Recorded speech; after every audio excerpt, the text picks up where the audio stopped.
Good morning. Welcome to History Network News. I am Jasmine Colley reporting to you from our temporary studios in New England. Today, August 5th, 1833, author Lydia Maria Child, born February 11th, 1802 in Medford, Massachusetts, after years of studying slavery, is apparently against it and decides to write a book about her opinion on slavery.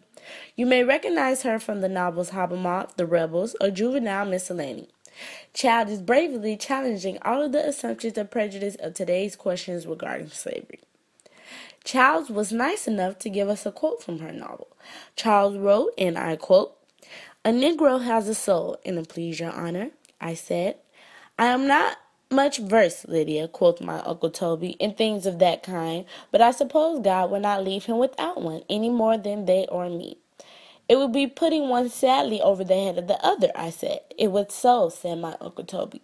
"Why, then, please your honor, is a black man to be used worse than a white one?" "I can give no reason," said my Uncle Toby. "Only," I cried, shaking my head, "because he has no one to stand up for him." "It is that very thing," quoth my Uncle Toby, "which recommends him to protection." End quote. By the looks of it, Child plans to be the person to stand up for the Negro community. In her work, she described the history of America and the present condition of those enslaved.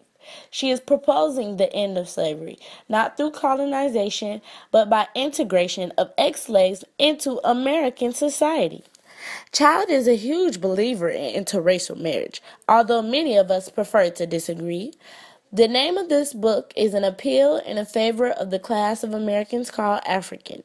You can pick up a copy at your nearest store if you're interested. Again, this is Jasmine Colley reporting to you from our temporary studios in New England.